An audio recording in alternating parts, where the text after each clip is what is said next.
Bom dia, estamos então hoje aqui mais uma vez reunidos no nosso grupo de estudos, com a doutora Daiane, doutor Marcondes, doutora Fernanda, doutora Nara Medeiros e doutor Álvaro Galvão. Nós estamos então encerrando o capítulo do Shiva nessa reunião, onde nós vamos estudar o capítulo da professora Erika Mendonça, que ela é espanhola, mora na Alemanha, e nos apresentou a experiência pessoal. Semana passada, nós, então, passamos rapidamente por algumas que são indicações, sugestões dela ante cada situação dentro da estratégia Shiva. Então, por exemplo, pernas com veias varicosas sem nenhum refluxo troncular. Aí ela sugeria, então, que nesse caso fosse feito o fechamento dessas veias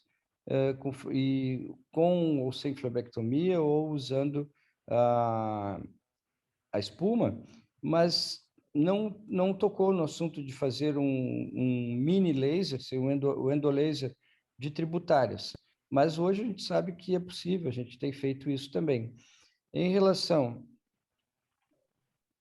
sempre ela dizendo que, nesses casos, se não envolve safena, não se mexe em safena, que é uma situação óbvia, mas é uma recomendação válida. As tributárias, então, não relacionadas à safena e ligados ao sistema pélvico, ela fala que é feito pelas perfurantes pelo canal inguinal e por dentro, principalmente. Depois aqui ela mostra alguns exemplos. O tratamento ela sugere da mesma forma, que o fechamento desses pontos. De novo, não mexer em safena. Aí ela parte já para um outro. Isso eu estou revisando rapidamente porque foi na semana passada. As tributárias alimentadas por veia safena competente. Então, que seria o shunt tipo 3, se não me engano, e aqui é o shunt tipo 2, tá? Que seria só a ligadura da tributária. Aí ele pode... Aqui eu fiz uma revisãozinha do shunt 2, ó, que seria o shunt que sai da safena e volta para a safena, volta para outro tronco safênico ou volta para o perfurante. Nesse caso, como a gente já tinha estudado, seria a ligadura suficiente do tronco, da tributária, desculpa, a ligadura da tributária e flebectomia ou espuma ou fechamento dessa tributária, que pode ser, não foi a sugestão dela endolaser, mas a gente anexa aqui essa sugestão. O tratamento, então, de tributárias alimentadas pela safena competente, ela fala o seguinte, então, que isso poderia levar a um refluxo maior, né, pela teoria descendente. Então, nesse caso, recomenda o tratamento e como eu já tinha falado, com flebectomia ou esclero. Que uma ligadura, né, com ou sem flebectomia, é uma opção, e a espuma também, ok. Tributárias alimentando, então, tributárias alimentadas por perfurantes. Então, aqui já começamos a entrar no tema dessa semana, tá? Então, as tributárias alimentadas por perfurantes significa o quê? Que é o que passa do sistema N1, que é o profundo, para o N3, que é o shunt tipo 6. Então, vamos revisar o shunt tipo 6. Shunt tipo 6 é esse aqui, tá? É a tributária alimentada por uma perfurante. E ela pode desembocar ou em outra perfurante ou em um tronco safênico. Mas ela simplesmente, o shunt tipo 6, ele vem de uma perfurante, ok? Nesse caso, a recomendação dela é espuma, e alternativamente pode fazer procedimento endoluminal com endolaser, por exemplo, fechar a perfurante. Agora, passando para varizes com refluxo troncular e pouca doença. Pouca doença, paciente talvez assintomático, talvez com alguma... Ela não especifica o que é pouca doença, mas aqui no caso seria o que ela colocou dessa forma. Então, são varizes visíveis tributárias. Eu acho que isso aqui é o que ela justificou como pouca doença. São tributárias visíveis sem queixas clínicas, que podem ser alimentados por uma safena incompetente ou outras fontes. Não necessita nenhum tratamento de safena. Então, voltando aqui, não tem refluxo troncular, então não justifica tratamento da safena, lógico. A tributária, ela sugere tratamento, então, com ligadura, depois eu vou falar, mas aqui ela justifica o seguinte, que acima de 50% dos pacientes sofrem recidivas em 5 a 10 anos, após o stripping. Eu não entendi porque o stripping, acho que ninguém faria o stripping numa safena sem refluxo, né? Mas ela colocou isso para justificar que após o stripping, 50% voltam de 5 a 10 anos. E só 26% quando se poupa a safena. Nesse caso, ela diz que também a gente não sabe qual vai ser a evolução para 5 ou 10 anos, tá? Aí, então, se o paciente está incomodado com a aparência das varizes, uma opção de tratamento seria um tratamento minimamente invasivo, poderia ser escolhido, e o tratamento de recidivas. E ela considera o seguinte, para pensar em tratar ou não tratar a safena, sempre levar em consideração uma coisa que a gente não leva, que é a competência da válvula terminal.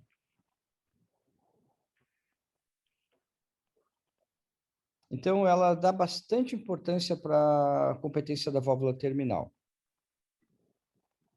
Então, falando agora de quando temos uma válvula terminal competente, ou seja, provavelmente uma doença oriunda de uma válvula pré-terminal.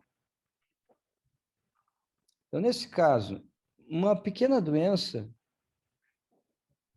e o refluxo da safena. Então, aqui estamos falando de veia safena com refluxo, com pouca doença, tá?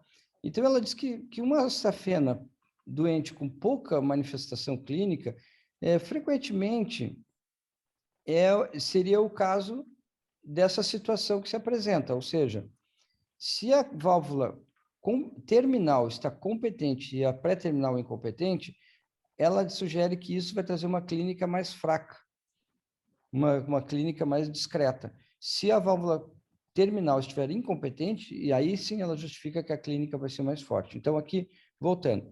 Nesse caso, ela fala que uma válvula terminal competente, com refluxo da safena, traz uma clínica menor. São safenas com um diâmetro menor, inclusive.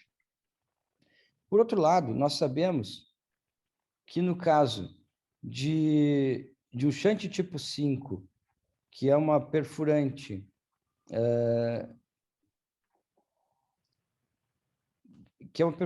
não drenada, tá? 97% dos pacientes tratam, assim, ou uma perfurante não drenada alimentando a safena, né? Que seria o shunt tipo 5.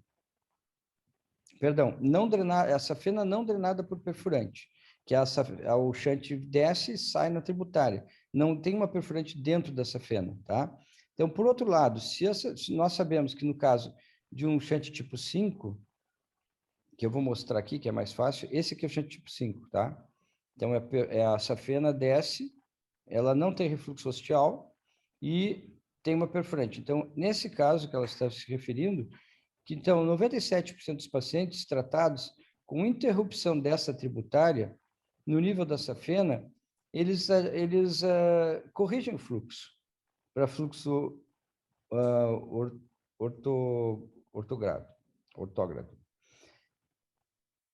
E após 3 anos, então já com um follow-up considerável. Evolução, ela fala que é bom tratar isso por causa da evolução ascendente, ou seja, ela imagina que nessa situação o tratamento é quase que preventivo para que não atinja a válvula terminal. Mesmo em caso de pequenos refluxos, a válvula terminal competente e drenando para uma perfurante da safena, uma desconexão da tributária, usando ASVA ou Shiva, que significa a desconexão com ou sem a flebectomia, pode induzir uma situação de um pequeno refluxo persistente na safena, mas sem manifestação clínica. Daí, passa o carregador, por favor. Me empresta, que está quase acabando aqui. Então, essa situação aqui que ela está se referindo, que seria o refluxo da safena com a saída. E também a situação que, mesmo com uma perfurante dentro da safena, obrigado. Mesmo com uma perfurante dentro da safena, também vale a pena corrigir essa tributária. Próxima situação. Agora vamos falar de válvula terminal incompetente. Então, quando nós praticamos, né, fazemos a ligadura de uma tributária distal, nesse caso, em torno de 40% em um ano, existe uma melhora de 40% num ano, tá? E 20% em 3 anos, o que ela considera muito pouco resultado.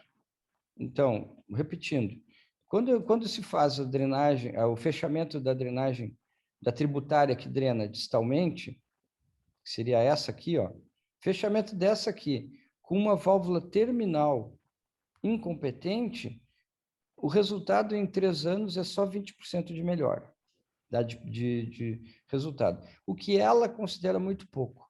Nesse caso, ela considera, então, tratar essa fena. É interessante que isso é a primeira vez que apareceu isso. Em qualquer forma, o tratamento dessa fena, de qualquer forma, pode ser oferecido para o paciente. No caso, considerando, então, aqui o stripping, ou o laser endoluminal, ablação térmica, ou de cola ou espuma. Então, também fica como opção a valvuloplastia extraluminal, se os diâmetros forem menores que 10 milímetros, né? Conforme os princípios de Shiva, para o tratamento da junção safeno-femoral. Então, no caso do paciente não ter queixas, às vezes também um esperar e ver, uma opção de esperar e ver, pode ser uma boa opção nessa situação. Pelo menos uma opção para ser oferecido. Ela aqui é bem democrática. Diz, olha, pode oferecer, não fazer nada. Mas ela já sugere, então, tratar essa fena se tiverem a válvula terminal incompetente. Por quê? Porque existe somente 20% de melhora em 3 anos. Ok? Vamos seguindo, né? Agora, se a gente tiver uma situação onde só existe o refluxo a partir da veia safena acessória anterior.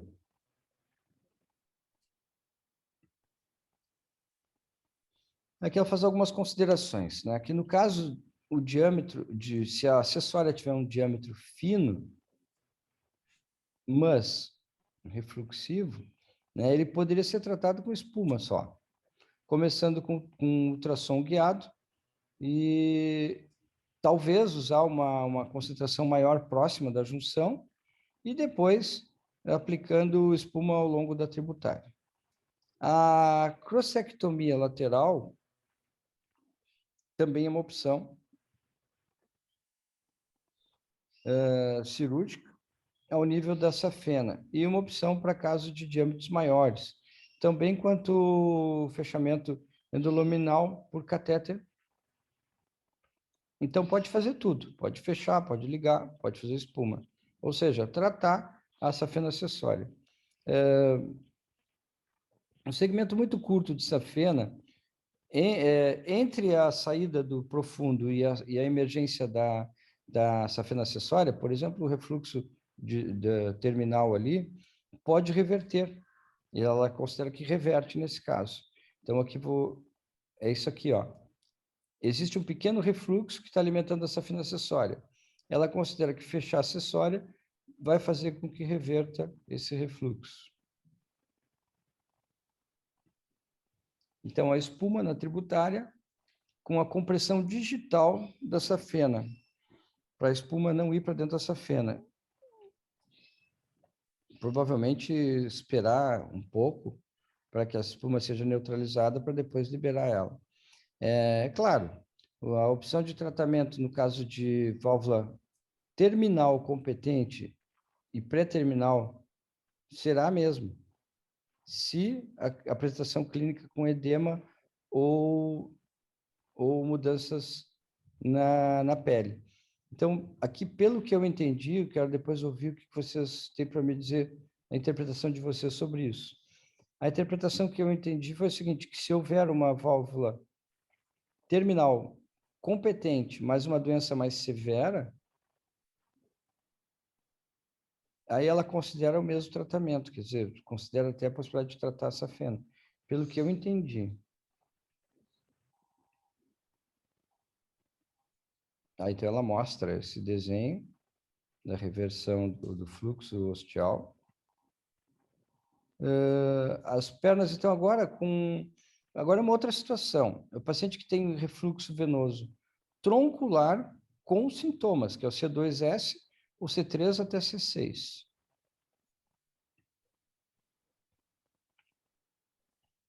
Aqui é o seguinte, que está um pouco enrolado, assim, é melhor explicar melhor antes de saída. Ela começa falando, então, o título dessa sessão aqui é pernas com refluxo troncular com queixas. Mas aí, em seguida, ela fala, então, que é o seguinte, que ela fala de refluxo troncular com válvula competente. Então, como se voltasse um pouco atrás, então a gente fica um pouco confuso. Mas vamos interpretar da seguinte forma. Refluxo troncular, ou seja, refluxo safena, e queixas venosas. A gente está na subseção da insuficiência terminal, mas vamos ver o que ela está dizendo aqui. Que a clínica também é possível, porém rara, no caso de válvula competente. Ela é uma redundância, eu já tinha falado isso antes. Como descrito, nesses casos, e dependendo da especialização, agora aqui, para mim, ela está falando de novo da válvula terminal incompetente, que é o capítulo que nós estamos falando aqui, ó. Tá? Como descrito nesse caso, e dependendo da especialização para o cirurgião e os desejos do paciente, então ela considera fazer escleroterapia, que é melhor em diâmetros menores, considera fazer stripping, considera fazer procedimentos endoluminais, considera fazer Shiva e as possíveis opções, que é, por exemplo, a valvuloplastia. A ASVAL também é descrita para grandes diâmetros e grandes segmentos refluxivos da safena que não são tão extensos. Ou seja, ela dá todas as possibilidades. Pode fazer tudo aqui, né? Pode pensar em stripping, escleroterapia, procedimentos endoluminais, Shiva, ASVAL, e para safenas não extensas com refluxo pequeno, também usar a Shiva ou ASVAL. Por favor, se vocês estão participando, estão em silêncio, se alguém não entendeu alguma coisa, fala, a gente volta, se for o caso. Isso aqui é um pouco trancadinho, assim, mas é bem interessante. Agora, então, passando a mesma coisa, tá? Pernas com refluxo troncular e queixas, sintomático. Então, extraluminal valvuloplastia, eu já tinha falado, é possível com um certo diâmetro na virilha. Eu tinha falado antes em 10 milímetros.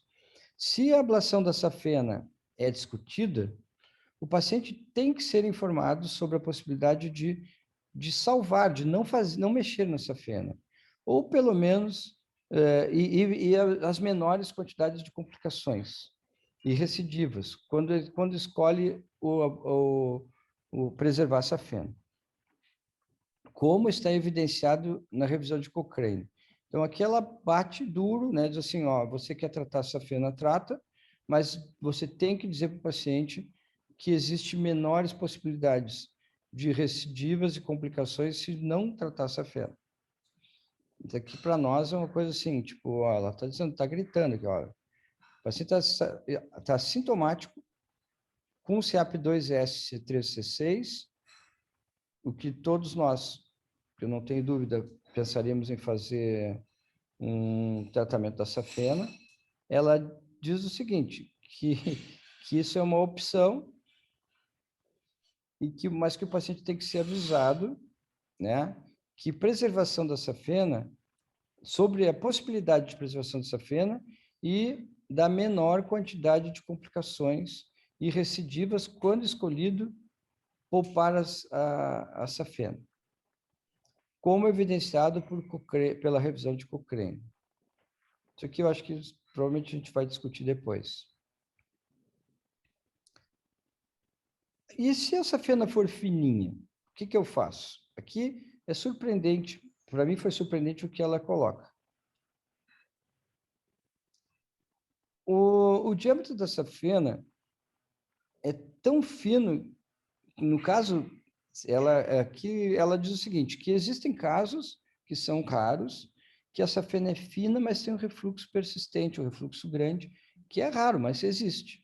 Só que ela diz o seguinte, que nesse caso é tão raro, mas que o refluxo, o diâmetro é tão fino, que não vai melhorar. Se a gente conseguir reduzir mais o diâmetro dela, com as técnicas da Shiva, nós não vamos melhorar essa safena, porque não tem como coaptar os bordos, pelo meu entendimento. Isso é porque, então é por isso que ela sugere sugere fazer escleroterapia da safena. É uma opção com boas probabilidades de oclusão, em apenas uma exceção, devido ao diâmetro pequeno da safena. É claro que todas as outras opções terapêuticas são possíveis. Cossectomia, stripping, calor endoluminal, cola. A Shiva não é uma opção, não é uma opção nessa situação. Então, aqui, ela não considera fazer Shiva em safena de diâmetro pequeno. Só que aqui, nesse caso, seria bem interessante se ela nos compartilhasse o que para ela é diâmetro pequeno de safena, né? Ou se tivesse um limite máximo, porque se ela disser que esse diâmetro pequeno é abaixo de 5 milímetros, isso entra num grande grupo de pacientes que a gente trata. São pacientes que têm refluxo com uma safena, não aquela safena de 1 centímetro de diâmetro. Então, opções de tratamento, no caso de mudanças na alterações tróficas da pele, ou mesmo úlcera, um tornozelo ou mesmo úlcera. Então, como foi descrito acima, né, falando sobre os pacientes que têm esse tipo de caso de alteração trófica e úlcera, esses pacientes geralmente têm refluxo axial. Toda opção de tratamento com correção do fluxo da safena, nesse caso, pode ser escolhido, que é a Shiva, tratando o ponto de escape, o stripping pode ser considerado, a ablação endoluminal da safena. Nos casos que a preservação, opções técnicas de preservação de safena são preferíveis, somente a interrupção da safena do ponto de escape mais importante. Por que ela fala isso? Porque ela diz que se existe muita alteração de pele e as lesões tróficas, que tem que cuidar para não fazer muita incisão no paciente, pelo menos enquanto tiver essas alterações. E daí, então, ela sugere, pelo menos, fechar o ponto mais importante se for feito opção por Shiva, tá? Que ainda há uma necessidade depois disso tudo, de fazer os próximos passos, ou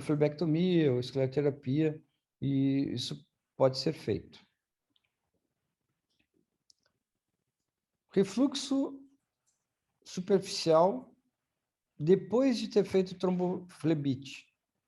Tá? Então, o paciente fez uma tromboflebite que persiste com refluxo superficial. O que que faz? O que que a gente vai fazer? Bom, ela sugere, então, no caso, o paciente fez uma pós-trombótica, pós-flebítica, alterações, se for pensando na safena, tá? Então, uma safena pós-flebítica. Aí ela fala coisas interessantes. Bom, em fase aguda, Fundaparinux, 2,5 miligramas ao dia. No caso aqui, ela está se referindo à tromboflebite superficial. Por 42 dias. Se o trombo está próximo à junção, anticoagulação por semanas a meses.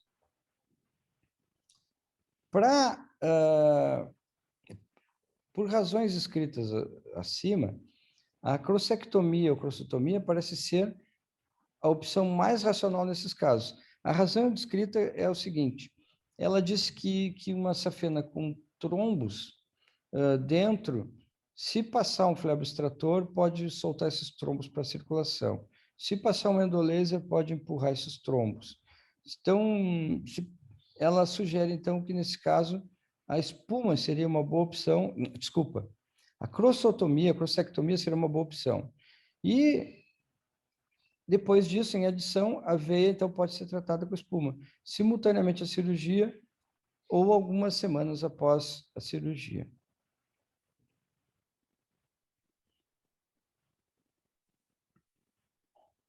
Opções de tratamento após o fechamento por trombose, tromboflebite de tributários. Qualquer coisa pode ser feito, né? Stripping, abdominal, espuma, chiva, valvoplastia, pode ser aplicado para a safena com tromboflebite. Para as tributárias, né?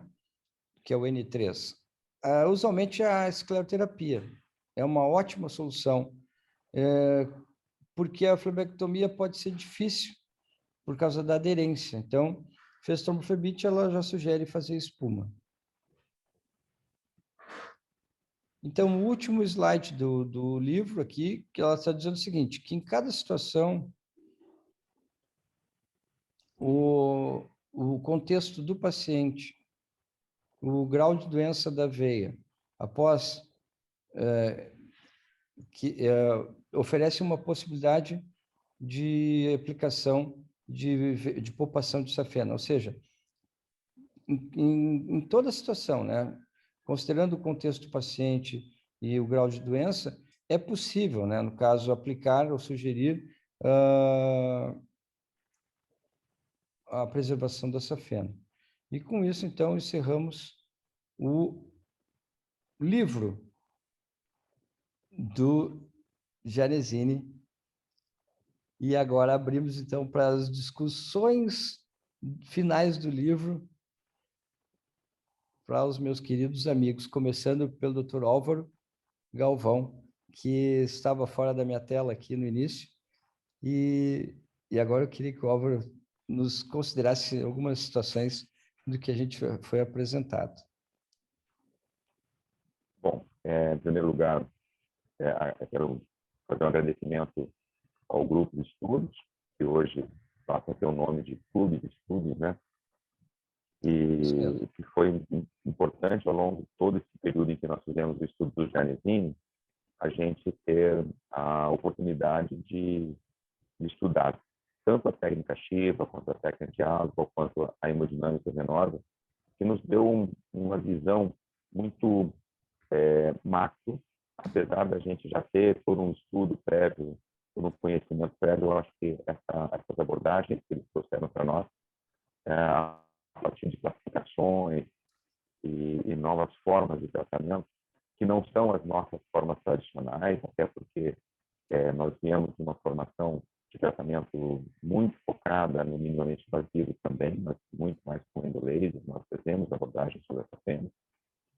E justamente falando na hora que você estava falando sobre essas penas doentes, eu ia já percebendo que, pela característica dos autores, que é de poupar essa pena, eu até comecei a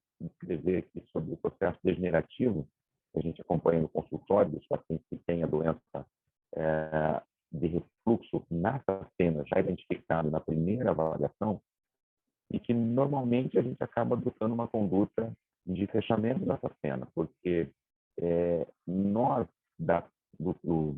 que fazemos o tratamento de abordagem em uma única vez ou procuramos fazer o tratamento do paciente que quer resolução definitiva, sabendo que é uma doença degenerativa, a probabilidade de que essa pena venha ficar doente mesmo a gente fechando, a gente busca o tratamento definitivo.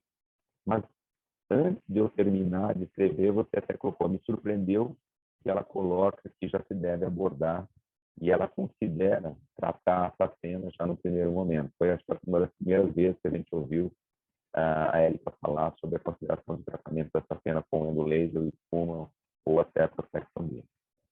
E o outro ponto que eu gostaria de abordar é sobre a síndrome pós-flebítica, mas também gostaria de chamar uma atenção e perguntar para os colegas como vocês costumam tratar o paciente na fase aguda do tratamento. O agudo que eu chamaria é a primeira semana da tromboflebite dessa-cena.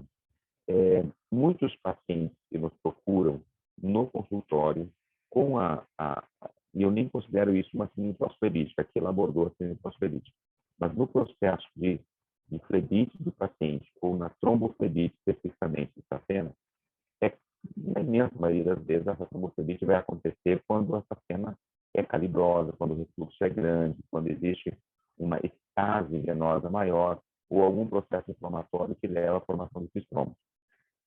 Eu sempre tenho uma tendência a tratar essa cena de forma cirúrgica, ou pela abordagem através da ligadura da próstata dessa cena, ou, às vezes, pela prospectomia. Quando essa cena é fina, até acho que é possível fazer o fechamento com endolaser ou até mesmo com espuma. Mas sempre eu considero o fechamento da próstata dessa cena, porque justamente não passaria o fleboextrator, não passaria uma fibra de laser, sabendo que eu posso estar empurrando. Então, assim, seria um absurdo, né, da gente considerar a possibilidade de estar passando uma fibra de laser, principalmente se for uma fibra radial, empurrando coágulos, né, lógico. Então, assim, acho que até ninguém faria. Mas, em princípio, depois, se vocês puderem dar a opção que vocês costumam fazer nos tratamentos da tromboflebite aguda, eu queria ouvir o que vocês pensam. Mas, de uma forma geral, assim, só para fechar, eu acho que o que nós vimos no final do capítulo aqui foi uma abordagem terapêutica até. E nesse mesmo capítulo nós começamos a ver sobre atendimento, né? A gente falou sobre atendimento. Eu até achei que o capítulo daria mais alguma sequência sobre atendimento e relacionamento médico-paciente. Bom, mas a gente fica com o recado de quanto menos cirurgia, quanto menos satanectomia, quanto menos abordagem cirúrgica, quanto menos agressividade, melhor. Eu acho que esse é um dos grandes ensinamentos que o livro nos trouxe. Tá? Passo a palavra à Daiane, então, para poder dar sequência. Obrigado.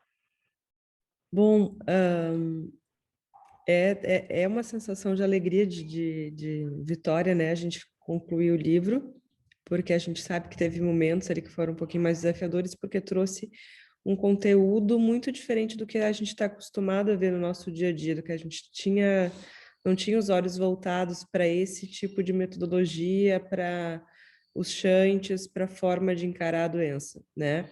E para mim, sem dúvida, o grande avanço, o grande diferencial que esse estudo trouxe foi a forma de enxergar a doença venosa, o tratamento da doença venosa mais focado num tratamento hemodinâmico, considerando a hemodinâmica venosa para fazer um plano de tratamento, né, com muito mais detalhe, com a utilização do ecodoppler, com muito mais riqueza de detalhes no ecodoppler que a gente consegue tirar e que a gente vem tirando desde que a gente começou esse estudo. E, mais uma vez, né, que a gente comentou inúmeras vezes, o ecodoppler é um instrumento extremamente necessário durante o nosso planejamento de tratamento e execução do tratamento também.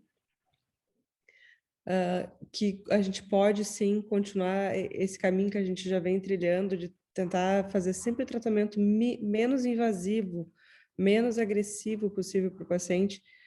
É possível, né? Tem muitas coisas que não, daqui a pouco não apareceu durante o estudo, um segmento a longo prazo, muitas dúvidas que a gente levantou de características do paciente também, quando busca um tratamento, que daqui a pouco um paciente europeu vai buscar um tratamento que vai ter mais paciência, que não vai ter mais paciência para esperar resultados, para esperar as veias murcharem, que não vai ter uma exigência estética tão grande quanto os nossos pacientes daqui. Mas, de qualquer forma, eu acho que foi extremamente válido, porque abriram várias caixinhas, né? Com conhecimentos diferentes, com ensinamentos, com coisas para a gente pensar se a forma como a gente está fazendo é a mais adequada, se dá para fazer de outra forma, se dá para melhorar. E eu acho que nos somou muito, muito, muito.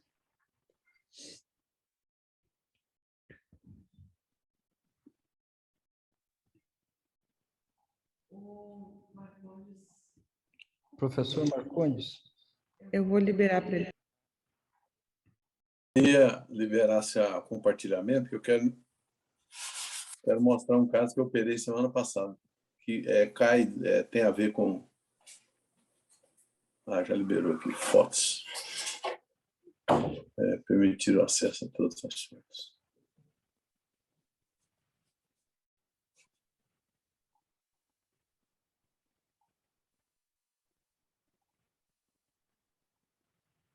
Só um minuto.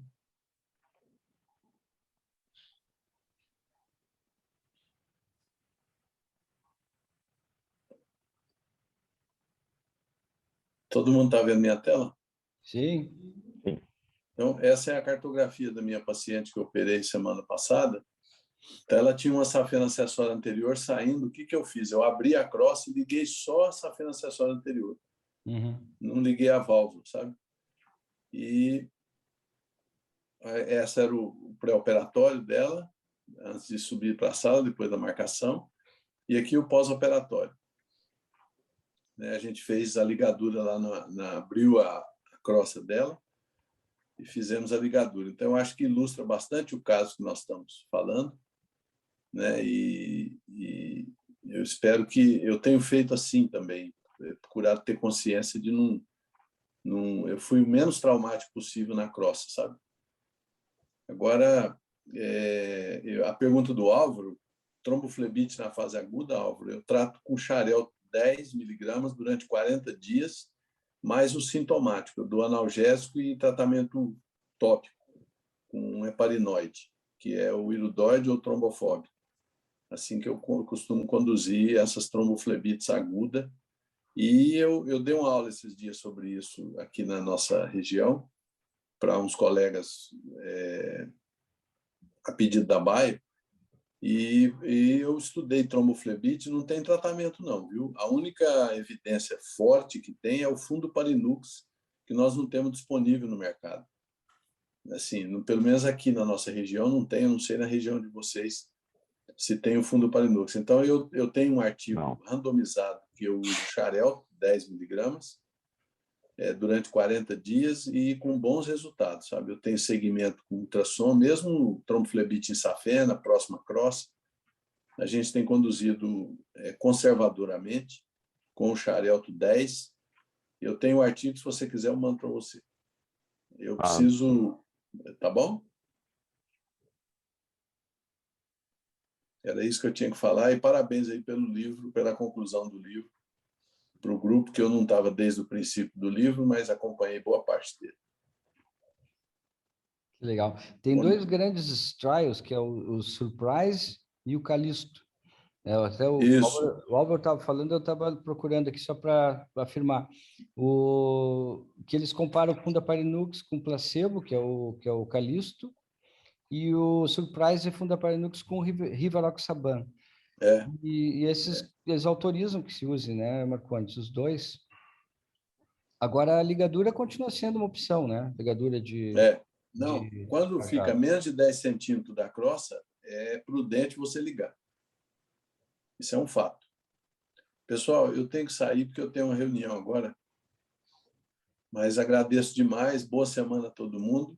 E de quarta-feira tem uma reunião importantíssima às 8 horas, viu? Sim, essa é imperdível. Conto com vocês. Sobre o mapeamento, né?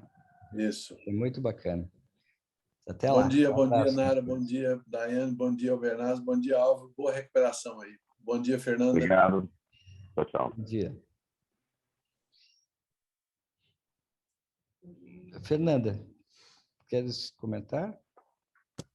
Sim, bom dia. Bom, eu acho que o meu sentimento é igual ao de todos, é uma satisfação, né, estar terminando, né, o livro do Gianesini. Teve realmente alguns capítulos um pouquinho mais de detalhes que a gente até se questionava, né, se realmente essa técnica seria efetiva, né, porque não é a nossa rotina, não é como nós estávamos acostumados a pensar o tratamento da doença venosa. Eu acho que de grandes assim aprendizados, assim o que me de evolução em relação ao estudo, né, do livro, estudar a importância, como a Daiane falou, do ecodoppler, do estudo hemodinâmico antes de indicar, né, o tratamento da doença venosa, a importância, acho que todo mundo ficou com isso bem marcado, da identificação dos pontos de refluxo. Sem dúvida alguma, isso para mim foi uma mudança muito importante, principalmente quando eu faço ecodoppler, porque às vezes a gente fazia, né, o eco e com uma outra visão. Hoje eu faço realmente com uma visão diferente, ali onde tem algumas varizes, às vezes não identificam refluxo na safena, tá? Mas da onde está vindo, tem perfurante, não tem? A gente sempre tenta buscar, né, da onde está vindo aquele refluxo, por que aquela veia está aparecendo naquela localização.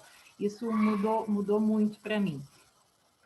Eu acho interessante agora na finalização que ela coloca ali no último slide, né, que o Shiva, no caso, ele sempre é uma opção, né, de tratamento, mas ela deixa bem evidente que apareceu agora as outras técnicas, né, que seria o tratamento endoluminal de safenas, que antes não aparecia tanto, principalmente me chamou a atenção a questão quando tem insuficiência da válvula, né, terminal que ela coloca, então a opção de tratamento de safenas, e as outras técnicas. Então, assim, isso para mim foi também um aspecto positivo, porque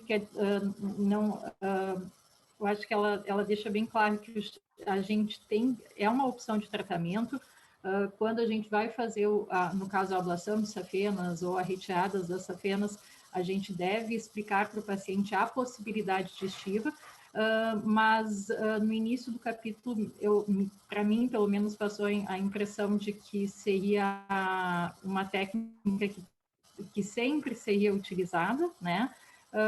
E que as outras técnicas talvez não fossem tão boas. E não, agora ela nos traz, então, essa visão mais ampla, onde a preservação da safena ela é uma opção de tratamento, mas que as outras técnicas onde a gente faz o tratamento das safenas também continuam sendo indicadas e, em alguns casos, inclusive, são as técnicas de escolha.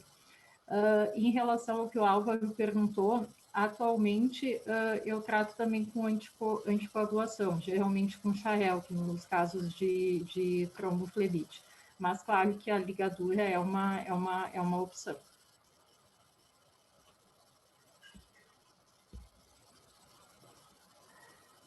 Muito bem. Doutora Nara Medeiros, por favor. Olá, ótimo dia a todos. Então, é muito bom estar terminando o livro do Genesini. Eu peguei na metade, mas foi muito aprendizado, sim. Foi muito bom ver toda essa riqueza de informações, principalmente sobre a cirurgia menos invasiva, que é algo que, assim, que é o meu dia a dia. E a respeito desse capítulo, eu achei um capítulo, assim, extremamente rico.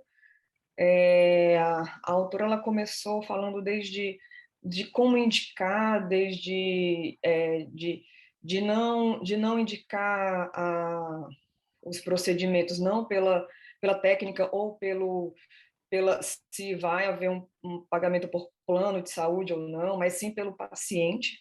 E foi muito interessante agora nessa segunda parte, porque ela foi dicotomizando a doença, né, a doença venosa, e colocando as diversas técnicas para tratamento.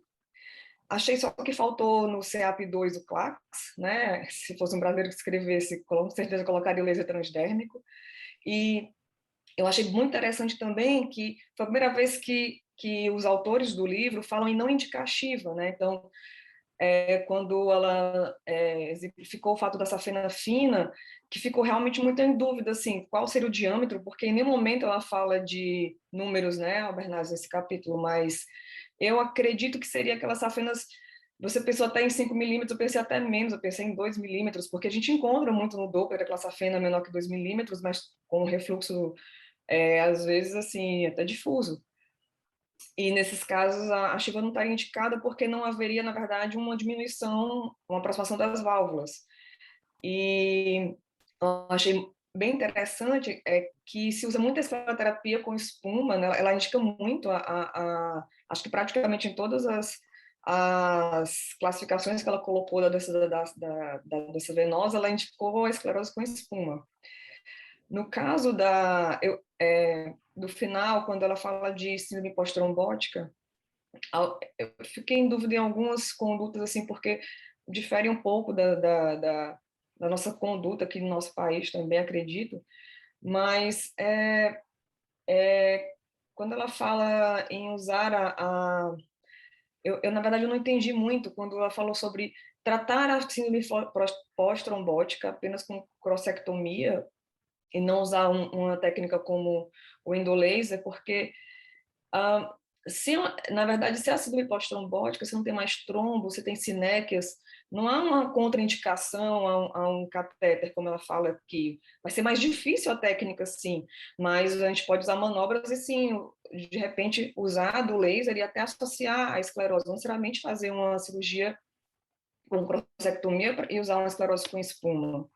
E com relação à questão do tratamento agudo da tromboflebite, eu também, como a Fernanda, eu trato com o xarelto, e no caso da tromboflebite ascendente, quando ela atinge a crosta, eu trato como uma TVP.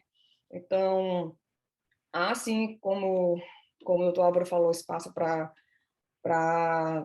fazer a crossectomia, mas também já existe nos guidelines a opção de você fazer anticoagulação, no caso, a anticoagulação plena, quando a tromboflebite é ascendente. Essa é a minha opção.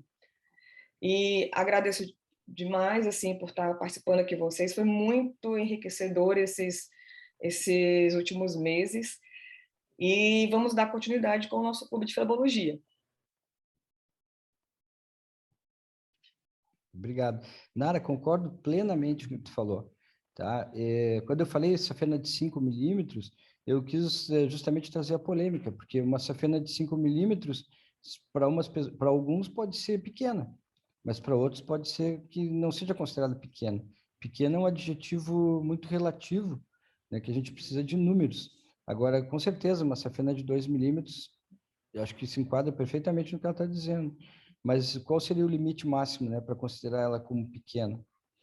E na tromboflebite aguda, sim, a gente já tivemos casos que a gente fez cirurgia com ligadura do cajado, expulsão de coágulos e stripping, quando a gente fazia, e endolaser, inclusive.